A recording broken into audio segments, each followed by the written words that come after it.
Hi everyone, my name is Diabetor, and today I'm back with another beginner's guide where I will show you how to set up a great early game rune farm that is worth upwards of 30,000 runes per minute. The setup for this rune farm, if you know where to go and if you're fast about it, only takes about 15 to 20 minutes, so it's definitely great to do early on. Really easy, almost no danger at all. So you see over here we have the Third Church America Limgrave. Behind it there's this little teleporter.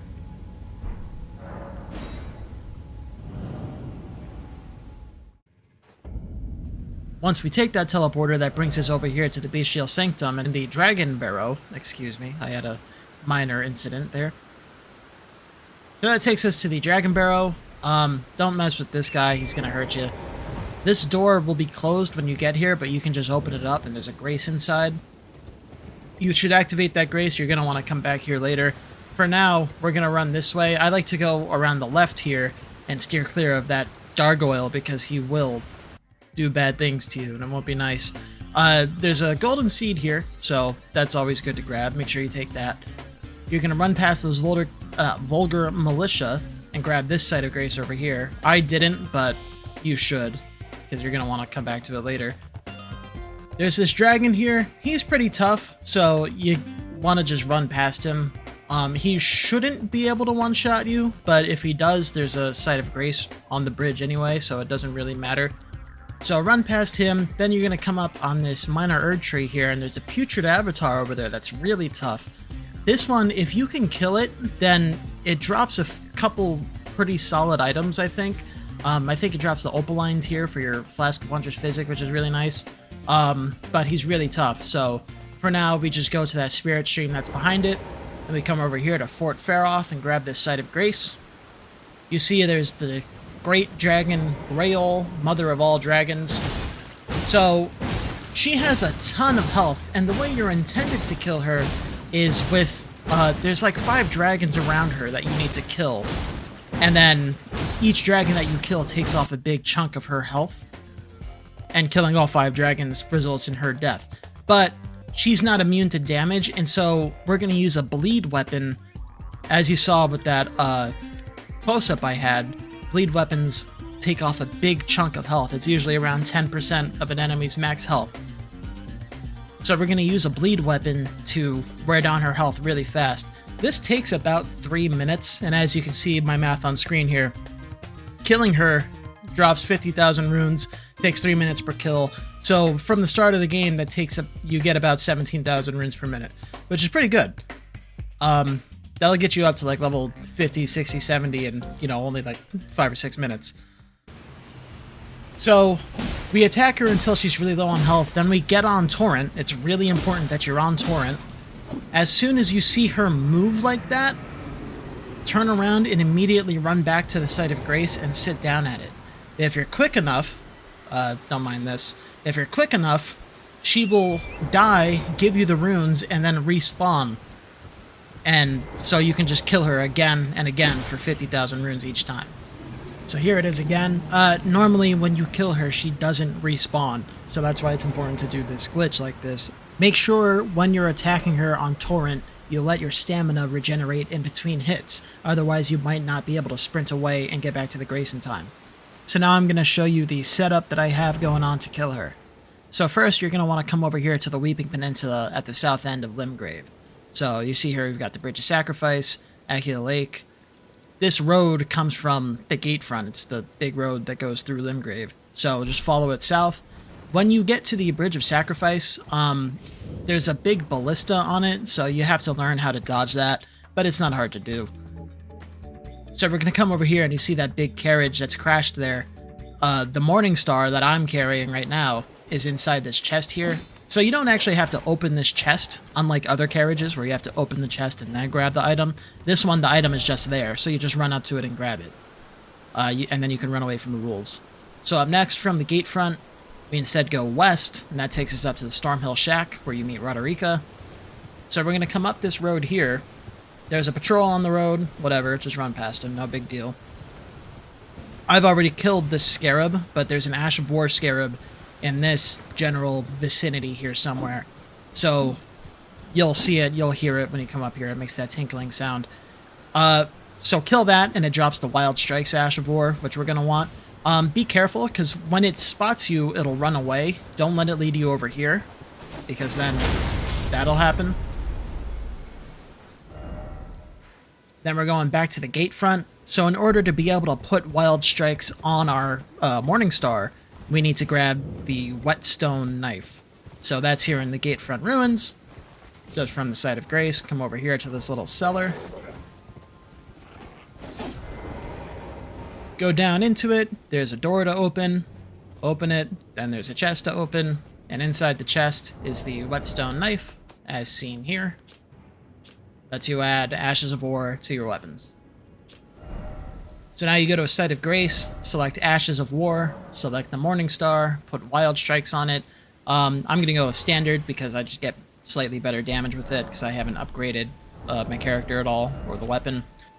So you'll see here, the reason why we grabbed the Morningstar specifically is because it has a passive bleed buildup, and it can also support the Wild Strikes Ash of War. So that makes it great for killing Greyoll. So up next, we're going back to the southern end of Limgrave. This time we're going to Fort Height. So there's a Site of Grace right outside of it. Don't forget to grab it. Again, you can just see the road here. Follow it from the gate front, and then you'll see the woods on your right. You can just cut right through the woods. There's some bears in there, so be careful of them, but you shouldn't have too much trouble getting past them. So we come up into Fort Height because we're going to get an important item that we need to craft here. Like that. So up here at Fort Height, there's a golden seed. Make sure you grab that. You see that red rose that was on the left side of the screen? You're going to want to grab that. I missed the one that was outside. So you come into Fort Height. These are called blood roses. We're going to need them to craft blood grease, which will make killing Greyoll faster. So there's 3 inside and there's 1 outside. Make sure you grab all 4 of them. Blood roses do respawn, so this is a good place to farm them in the early game. Come into this little room, and you grab this cookbook right here. So you can Memory of Grace out if you don't have any runes or whatever, just run away and come to the Site of Grace. So Blood Grease adds 30 bleed buildup to any weapon you put it on. That includes the Morningstar, so that gives us a total of 80 bleed buildup. So now we go back to Stormhill. So from the Stormhill Shack, just go northeast. That takes you out to the Warmaster Shack. So in order to craft blood grease, we need those blood roses and we need root resin. So blood roses are in Fort Height, and then the root resin we can get right here at the Warmaster Shack. And the root resin also respawns. So we craft a bunch of blood grease. I would suggest take 15-20 minutes to stock up on a bunch of blood grease. Grab a bunch of it or blood roses from Fort Height, and then grab a bunch of root resin over here. And that way you don't have to keep running back and forth. 10, 15 should do it for you. So you put blood grease on your weapon. You can apply it to your weapon by selecting it from your inventory, or you can put it on your hotbar and then use X or square, depending on what controller you're using. And you see, compared to before, this procs the bleed way faster. So the Morningstar has 50 bleed buildup by default.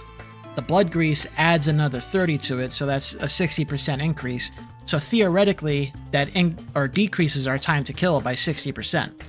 And so you'll see in my math, that brings us up to a total of about 27,000 runes per minute, which is pretty good. So when you're killing Greyoll, make sure when you're on the horse towards the end of it, before you run away to go sit at the Site of Grace, make sure you let your stamina regenerate between hits. You don't want your stamina to run out, because then you won't be able to sprint away, and that might screw you over. If you mess up, then Greyoll dies permanently and she never respawns, so make sure you get that right. Alright, so now we're at the part of the video that I'm going to call the epilogue. So I've shown you the rune farm, I've shown you the glitch, I've shown you the setup for it. 27,000 runes per minute is pretty good. That should get you pretty far in a pretty short period of time. So beyond this point, there's an item nearby called the Golden Scarab. It's a talisman you can wear that increases the amount of runes you get from killing enemies by 20%. So I'm showing it to you here because the sooner you get it, the more you'll benefit from it over the course of your playthrough. The thing is that this is a later game area, so the boss that drops it is relatively tough, especially for a new or low-level player. So after you level up from killing Greyoll a bunch and, you know, go play the game and upgrade your weapons, this is a good thing to come back to. But don't use it to farm Greyoll. If you can get this Gold Scarab, then you can go to a higher level rune farm. So you see, if we're going through the Dragon Barrow, there's that big-ass tower, the Divine Tower of Caelid. Just south of that, there's a Site of Grace. Just south of the Site of Grace, there's this ravine, so don't fall into it. You gotta jump over it. We're gonna follow the ravine toward the east. There's a graveyard here that has a couple golden runes, so you can grab those. Follow the ravine. And you'll see on the other side of the cliff face there, there's gonna be a cave in a second. Right here. So there's that cave, that's where we're going. You'll see it when you see the roots. When you come over here, there's an Abductor Virgin over there that'll probably aggro when you jump down, so be ready to run across the roots and get away from it. And obviously don't fall into the ravine, because you will die. So this cave is called Abandoned Cave. Like I said, it's a fairly high-level cave, so you'll see a cut here. I actually leveled up a bunch, and I got a Uchigatana, and I upgraded it to +8. And I also stocked up on some fire pots and a bunch of fire grease, because the boss here is weak to fire. So you see the Scarlet Rot buildup almost got me. I don't actually have any way of curing Scarlet Rot, so using some fairly precise pathing, you can not proc Scarlet Rot there, and then you don't have to worry about it. So I just ran through the cave. There's a few things to pick up here. There's a couple weapons. There's the Serpent Bow and the Venomous Fang Claw, but I just ran past because I don't need them. So I come here. Again, you're going to want to use fire against these guys, or these girls. They're women. So there's the spear one here, and then there's a second one that wakes up a few seconds into the fight. So the faster you kill this one, the better. If I hadn't done the crit there, then I probably could have killed her before the second one finished getting up. But either way, she goes down fairly quickly. And then I kind of got owned during this fight, so I'm going to speed it up. But it is what it is, you know?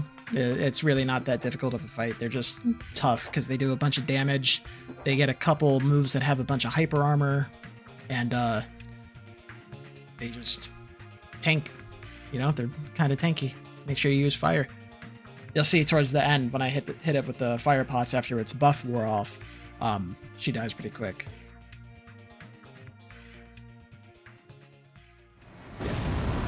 So killing those gets us the Gold Scarab, increases rune acquisition by 20%. So that's only when you kill enemies or when something dies. It doesn't increase the runes you get from selling stuff. So now new math, 50,000 times 1.2 equals 60,000 runes per kill.